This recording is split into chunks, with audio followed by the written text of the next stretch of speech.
مسیح میں میرے عزیزو، ایک دفعہ کچھ خاندان کسی سفر پر روانہ ہوئے۔ راستہ بہت دشوار تھا اور یہ سفر کافی طویل تھا، اور راستے میں ایک غار بھی آ گئی، اور اس طرح بہت اندھیرا تھا۔ اور جب وہ اس غار سے گزر رہے تھے تو لوگوں کے پاؤں میں کچھ چبھن سی ہوئی،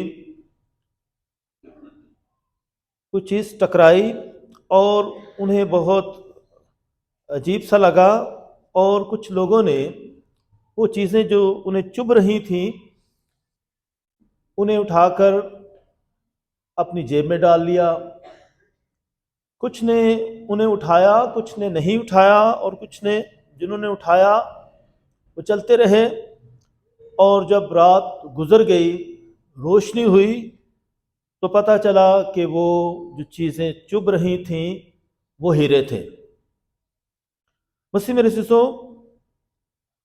اس کہانی کا مطلب یہ ہے کہ وہ چیزیں، وہ رکاوٹیں، مصیبتیں جو راستے میں آتی ہیں، اگر ہم ان کا سامنا کرتے ہوئے نیکیاں کرتے جاتے ہیں کہ یہ کسی اور کو نہ چبھیں، کسی اور کو تکلیف نہ ہو، کوئی اور لوگ جو ہے اس سے متاثر نہ ہوں، تو یہ نیکیاں ہیں۔ اس لیے وہ زندگی جو نیکیوں سے بھری ہوئی ہے اسی کے لیے خوشحالی ہے، اسی کے لیے کامیابی ہے۔ اور آج خداوند کا زندہ کلام جو ہے ہمیں نیکیوں کی دعوت دیتا ہے کہ ہم صرف باتیں ہی نہ کریں بلکہ عملی زندگی اختیار کریں، کیونکہ مسیحی زندگی جو ہے عملی زندگی ہے۔ یہ صرف یہ باتیں نہیں ہیں بلکہ عملی زندگی ہے، کیونکہ خداوند یسوع مسیح نے بھی عملی طور پر جو کچھ اس نے کہا، جو کچھ اس کے بارے میں بیان کیا گیا، اس نے سب کچھ کر دکھایا۔ اس کے کلام میں بھی اختیار تھا اور اس کے کاموں میں بھی اختیار تھا، وہ سب کچھ خدا کی قدرت ہی کے ساتھ کرتا جا رہا تھا۔ اس لیے مسیح میں میرے عزیزو، مسیحی زندگی جو ہے عملی زندگی ہے، اور خدا یسوع مسیح نے اس کا عملی نمونہ پیش کیا ہے۔ ہم مسیح ہوتے ہوئے عملی زندگی کا اظہار کرتے رہتے ہیں، جو پیار، محبت، امن، صلح، سلامتی اور انصاف سے بھری ہوئی زندگی ہے۔ دوسروں سے ہمیشہ نیکی کرنا، دوسروں کو نقصان نہیں پہنچانا، یہی مسیحی مذہب ہمیں سکھاتا ہے۔ اور خدا یسوع مسیح نے بھرپور طریقے سے ایسی شریعت کی بنیاد ڈالی ہے۔ یہ موسوی شریعت نہیں بلکہ خدا یسوع مسیح میں نئی شریعت ہے، جو پیار و محبت کی ہے، جو نیکی کی شریعت ہے، جو بدلہ نہیں لیتی بلکہ معافی کا پرچار کرتی ہے۔ مسیح میں میرے عزیزو، ہم مسیحی مذہب کا اظہار مختلف تہواروں کے ذریعے بھی کرتے رہتے ہیں۔ جب کرسمس آتا ہے تو ہمارا مزاج کتنا فراخ دل ہوتا ہے، خوشیوں سے بھرا ہوتا ہے، امن سے بھرا ہوتا ہے۔ اور جب روزوں کے ایام آتے ہیں تو ہم بہت زیادہ ریاضت میں ہوتے ہیں اور روزے رکھتے ہیں، خیرات میں بڑھ چڑھ کر حصہ لیتے ہیں، اور خاص طور پر یسوع مسیح مصلوب کی زندگی پر غور کرتے ہیں، اس کے دکھوں پر جو دھیان و گیان کرتے ہیں۔ اس کی مصلوبیت ہمارے لیے بہت معنی رکھتی ہے۔ اور اسی طرح مقدس پولس رسول نے بھی بھرپور طریقے سے یسوع مسیح کو جانا۔ جب وہ یسوع مسیح کو نہیں جانتا تھا شخصی طور پر، وہ اس سے واقف نہیں تھا، اور وہ شریعت کی غیرت میں آ کر یسوع مسیح کی مخالفت کرتا، مسیحوں پر ظلم کرتا۔ لیکن جب وہ یسوع مسیح کی گرفت میں آ گیا، دمشق میں جب خداوند اس پر نازل ہوتا ہے، تو اس وقت اسے آواز آتی ہے، شاؤل شاؤل تو مجھے کیوں ستاتا ہے؟ اور پھر خداوند نے کہا کہ تو مسیحوں کو ستاتا ہے تو مجھے ہی ستاتا ہے۔ اس کا مطلب ہے کہ یسوع مسیح انسانوں میں موجود ہے۔